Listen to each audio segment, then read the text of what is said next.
De Gualeguaychú para el mundo.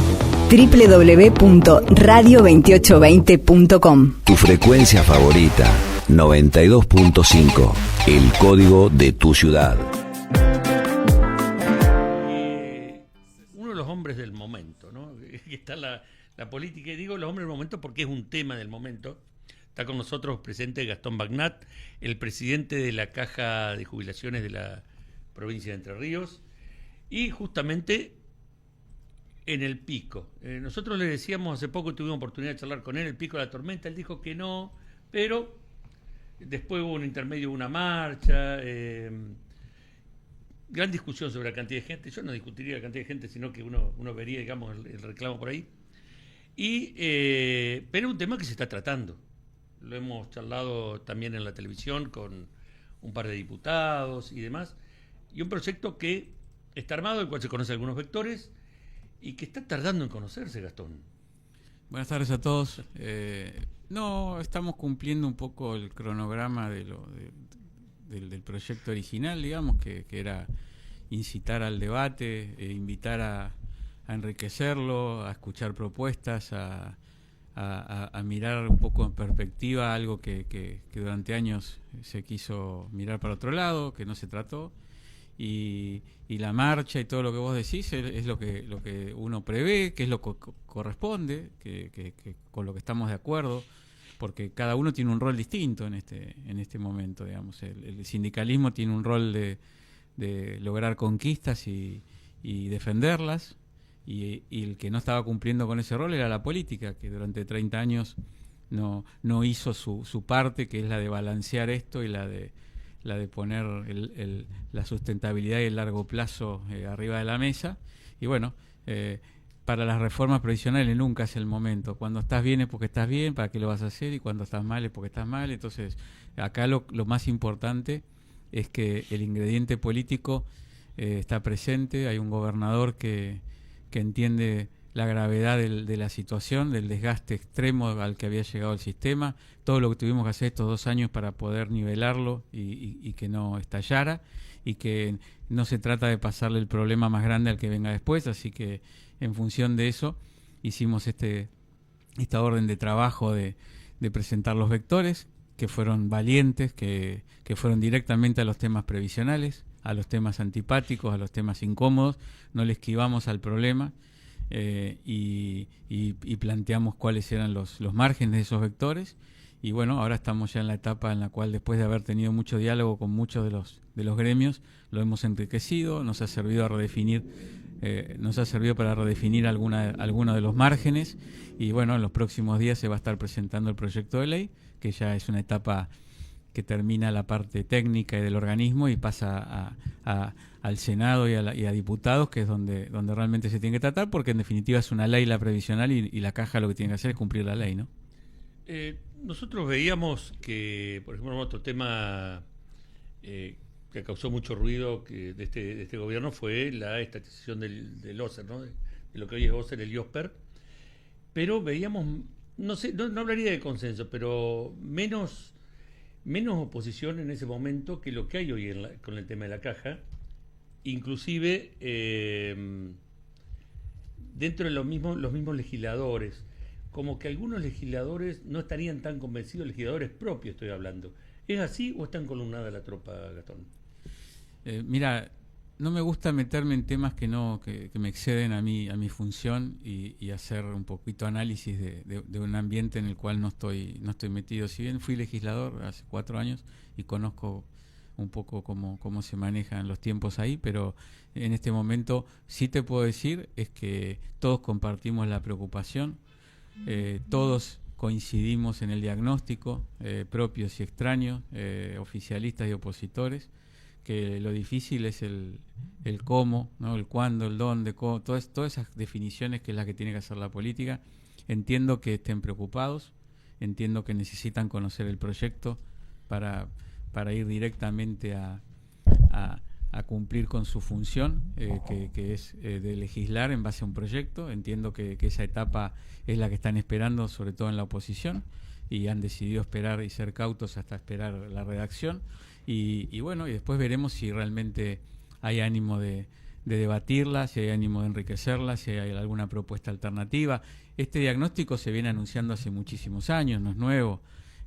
Los empleados del Estado son los mismos de siempre, los mismos que estaban en la gestión anterior, los datos los conocen porque estuvieron en los últimos 24 años gobernando la provincia, con lo cual y anunciaron la reforma, con lo cual alguna idea tendrían pensada y nosotros estamos ansiosos de conocerla, digamos, de ver qué era lo que ellos veían y por dónde veían la solución. Y bueno, el momento ahora va a llegar cuando se presente el proyecto, ¿no? Hay uno de los, ya te dejo Pamela, porque ya Pamela me está mirando, porque no la dejo hablar yo, es un problema acá que tenemos, hablo demasiado yo, pero uno de los vectores que hablaba de reformular el cálculo de la jubilación y se hablaba de, en vez de tomar los últimos 10 años, se hablaba de tomar los últimos 30. ¿Eso cambió algo? Porque siempre plantearon que era el proyecto de máxima que tiraba el gobierno, Sí, sí. pero ahora, por lo menos con los más cercanos, que sería, por ejemplo, UPCN, han salido a anunciar que no sería los 30 años. No, probablemente no, y probablemente sea uno de los puntos en los cuales se pueda debatir en las cámaras y buscar un consenso y buscar un equilibrio, un punto medio. La explicación de eso es muy sencilla, es muy clara. El haber inicial, el 82 del bruto como tiene Entre Ríos, no lo tiene nadie. Por eso tenemos un promedio de jubilaciones combinado eso con la movilidad mucho más alto que el promedio de los activos. O sea, no tenemos el 82 de los activos. Estamos cobrando un 30% arriba de eso, producto de el devenir de todos estos años de cómo se combinó haber inicial más movilidad. Entonces, ese haber inicial, el 82 del bruto, que te deja un piso altísimo de transferencia, o sea, hoy te sale más caro jubilar a alguien que tenerlo en activo, y encima en muchos casos en los servicios esenciales hay que reemplazarlo el activo. Entonces, el gasto del Estado tiene que ser ordenado y tiene que ser previsible para poder pagar con eso. ¿Cuál es el punto acá? Faltan transferir todavía 120.000 empleados activos que se van a tener que jubilar, y el sistema ya está desgastado. Y al desgaste natural del sistema de 1,80 activos por cada jubilado, que es ese famoso haber inicial de aportes, el aporte es no siempre de la misma categoría del que se jubila. O sea, un docente inicial con 2 horas cátedra es el que está financiando el jubilado de 30 años de horas cátedra, ¿se entiende? Entonces, ahí la brecha incluso se alarga mucho más, y encima esa ecuación se va a ir desgastando con el tiempo aún más. De acá a 10 años probablemente haya 80.000 jubilados y 90.000 aportantes, o casi 1 a 1, y ahí ¿qué vamos a hacer? Entonces, esto no es una visión ideológica del sistema, son los datos concretos, es una foto concreta de los datos de la realidad que nosotros desde el primer minuto los hemos transparentado y los hemos subido a la página. Entonces, acá lo que se trata es de ser responsables y de ver cómo hacemos, y de eso se trata esta reforma, para que el sistema no empeore y pueda seguir absorbiendo. Nosotros hicimos estos 2 años aplicamos muchísimas medidas para contener, porque había que jubilar 7.000 personas, y felizmente las pudimos jubilar, y están cobrando y no tienen ningún problema. Y había que transferir muchísimos aumentos que estaban retenidos, y era cuando arrancamos una paritaria del 28% mensual la que había, no era como ahora que está todo tendiendo a mesetarse, y había que transferir muchísimos aumentos, y había que jubilar muchísima gente, y el sistema no lo iba a resistir. Entonces, bueno, auditamos, gestionamos en ANSES los fondos, ordenamos muchísimo las cuentas, controlamos, recuperamos deudas, controlamos incompatibilidades. Bueno, todo eso nos sirvió para poder absorber esos nuevos 7.000 jubilados, que los jubilamos y casi triplicamos el ritmo de trabajo. Bueno, ahora se trata de decir, bueno, ¿cómo sigue esto? Bueno, hay que jubilar 120.000 personas, de personas que cada vez, gracias a Dios, viven más tiempo, y nosotros tenemos un porcentaje altísimo del 66% dentro de nuestro sistema que son mujeres, y las mujeres están en su 80% en los regímenes especiales, que se jubilan a partir de los 52 años, y en algunos casos de salud mental a los 45. y la ley ya preveía que los regímenes especiales tenían que seguir aportando. Entonces digo, durante muchos años se evitó esto que es incómodo, que es hablar del sistema, y nosotros lo pusimos arriba de la mesa, pero porque tenemos la misma preocupación que tienen los gremios en defenderla, nosotros las tenemos que expresar con el rol que nos toca, que es con medidas. A nosotros el déficit es algo que estaba instalado en la sociedad entrerriana, no es algo que a nosotros nos agrade hablar. Para nosotros los jubilados no son un número, los activos no son un número, y lo demostramos haciendo no nos da lo mismo un déficit de 80.000 todos los meses que de 40.000. Pero si no hubiéramos hecho nada, hubiéramos llegado a esos números. Entonces digo, y no lo hemos hecho con el espejo retrovisor, mirando para atrás, echando culpas y nada, sino lo hemos hecho tomando medidas y solucionando de acá para adelante. Cuando vos por ahí hablas de gestionar y sistema, ¿en qué parte entra la contratación bajo monotributo? ¿Qué es lo que se está usando? 1.500 contratos de obra que tenía el Estado entrerriano en el 2024 se cambiaron de modalidad, dejaron de aportar al ANSES y son contratos de servicio que aportan a la caja. No existen los contratos hoy con monotributo desde el Estado entrerriano. Puede ser que algún organismo o algún ministerio o algo tenga alguna modalidad específica muy puntual, muy chiquita, muy pequeña, pero hay una realidad. En el fines del 2024 se tomó la decisión política de eliminar ese tipo de contratos y dejaron de existir los contratos de obra que eran con monotributo y aportaban al Estado Nacional. Pero de esas, que es muy bueno el tema que vos tocás, porque de esas medidas hubo 4 o 5 en la historia totalmente perjudiciales para el sistema. Por ejemplo, privatizar el banco y privatizar Enersa, y que todos los jubilados, porque el caja otorgante le iba a dar Entre Ríos, todos los trabajadores empezaron a aportar al ANSES. Toda esa plata va al ANSES, pero cuando se jubilan les tocaba la caja porque era Entre Ríos. Y eso no se tomaron las medidas de precaución que había que tomar, que era una reserva actuarial de los aportes de esa persona, o los docentes nacionales transferidos que vinieron a la provincia. Hoy la provincia honra y les paga las jubilaciones como corresponde, pero que no vinieron esos aportes. Entonces, son muchas cargas adicionales al desgaste natural que tiene el sistema, que se le fue agregando en los últimos años, y bueno, hay que hacerse cargo, porque en su momento la sociedad o el actor del Estado, que cual sea su rol, como empleado, como dirigente, como sindicalista, como político, bueno, fue permitiendo que esas cosas pasen. Gastón, ahí hablando un poquito, bueno, quitemos los monotributos, que una decisión de Frigerio de blanquear esa forma de contratación, pero tenemos entre enero y mayo alrededor, vamos a tener, hoy se conoció la inflación 2,6 creo que es, entre un 12 y un 15% de inflación acumulada. Tendremos que sacar los números finos, pero pongamos el 12, pongamos el mínimo. Sin embargo, el aumento para los empleados estatales va a ser del 3,5. Acá estamos hablando de una diferencia de un 8 y pico % que no ingresa a la caja, que si bien han recibido monto negro, esa plata no ingresa a la caja. También es un desfinanciamiento de parte del actual gobierno. Coincido en que los montos no remunerativos perjudican al sistema. Nosotros, cuando uno no hace reformas, va de medida de emergencia en medida de emergencia, es el único justificativo válido que te puedo dar. Creo que eso no fue habitual y duró 2 meses, y ahora se reemplaza por una paritaria remunerativa en blanco, que es lo que la caja audita y controla, y trata que los colegios privados, los municipios y todo blanqueen el 100% y sea remunerativo y aporten en función de eso. Es parte del desafío que tenemos todos los entrerrianos y el país de entrar en un sistema más estable, más normal, y que todo eso tienda a terminar. Y bueno, el trabajo nuestro de la caja todos los días es para que eso no ocurra, digamos. Con respecto a eso y la movilidad y demás, todo eso, en determinado momento se habló de que la caja quería una especie de paritaria especial con los jubilados.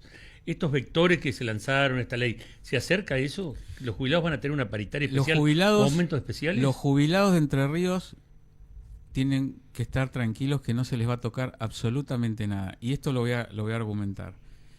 Ningún jubilado, su recibo de sueldo de mayo se va a ver afectado ni va a cambiar si sale la ley. Y el único punto que a futuro cambia, porque había que unificarlo, porque está altísimamente descentralizado y hoy el gobierno da 3,5 y el mismo mes un municipio va a dar el 20. Y a los jubilados de ese municipio hay que pagarle el 20. Eso más los adicionales de todo el Estado descentralizado, que le dan algo, un refrigerio, un código nuevo por refrigerio, por inteligencia artificial, por lo que sea, y después hay que pagárselo a los jubilados que no aportaron sobre ese código. Eso es lo que el sistema hoy no resiste. Pero hay que decir una cosa y con claridad. Primero, la movilidad va a estar garantizada por ley, en la ley, y va a respetar la paritaria. Y el 70% de todos los jubilados de la provincia, que son docentes, policías, enfermeros y administración central, no tienen y nunca tuvieron otra movilidad que no sea la paritaria. Entonces, no se van a ver afectados a futuro. ¿Por qué? Porque el ojo va a estar puesto en la paritaria de activos y es la que después la ley va a reflejar que hay que trasladar, y con eso se va a garantizar que el sueldo del pasivo no se despegue y no se atrase con respecto al activo. Que ya va a arrancar alto, porque ya tenemos hoy un promedio de sueldos de jubilaciones más alto que el promedio de activos. Ahora, Gastón, si por ejemplo con ese criterio, código no aportado, código no cobrado como pasivo, por ejemplo, los docentes, este gobernador, el que viene, el próximo, dentro de 10 años, dice, le genero a los docentes un código nuevo y ahí doy todos los aumentos. La lucha tiene que ser para que las mejoras sean sobre el básico. Eso es una lucha de activos, porque hay que también, hay que reconocer sí, pero algo. Que no se está dando con este gobierno porque pero no, vienen son décadas de pérdida de poder adquisitivo de los activos. Sí. No es nuevo esto. No, seguro. Por eso digo, yo lo que estoy diciendo no es una excusa ni una interpretación ideológica de la realidad. Estoy diciendo la verdad. Estoy contando una foto de la verdad, los números reales. Acá hay una pérdida de poder adquisitivo del activo durante décadas que ha hecho que el sistema jubilatorio genere anticuerpos y por eso hoy el promedio de las jubilaciones está llegando a 1.600.000 y el promedio de los activos es 1.200.000 y pico.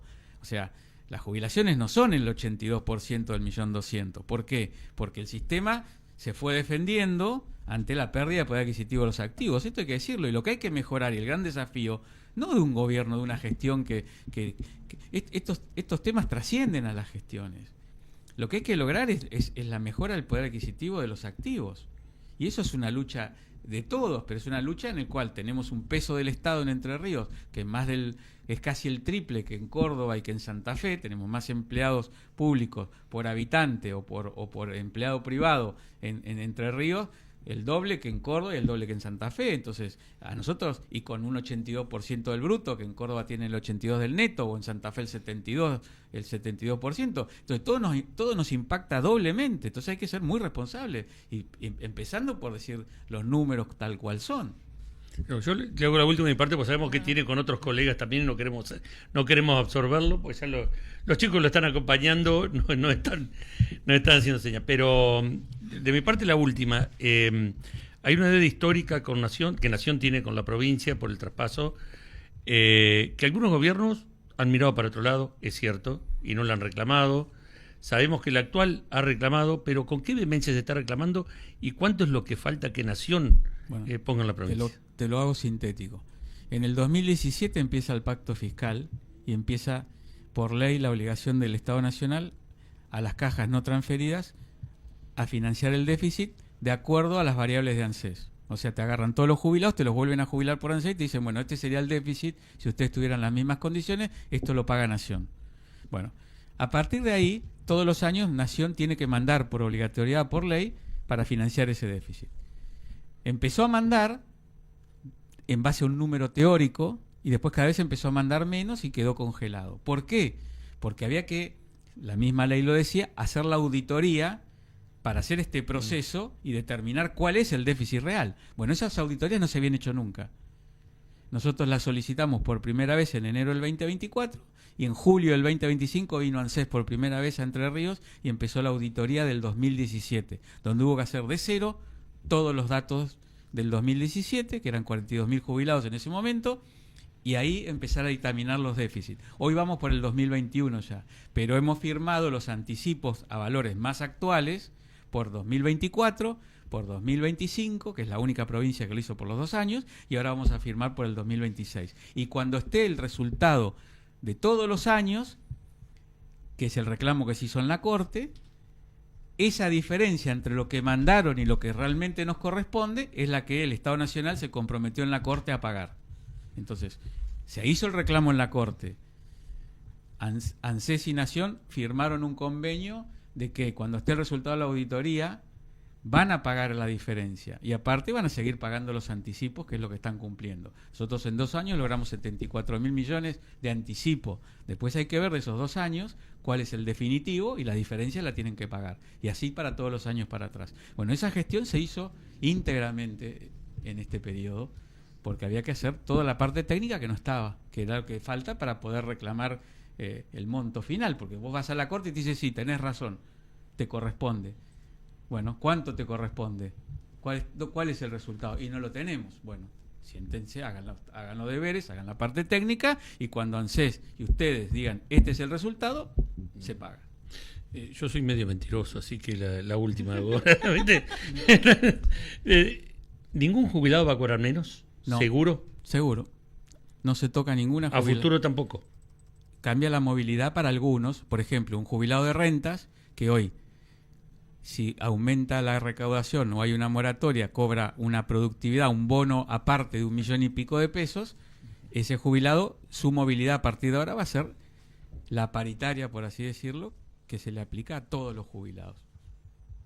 Pero que es la misma que a los docentes, que es la misma que a la policía y que es la misma que al escalafón general. O sea, la movilidad está garantizada. Pero esas distorsiones adicionales que tenían sobre todo los escalafones que más ganan, esa es la que hay que limitar porque hoy el sistema no se lo permite.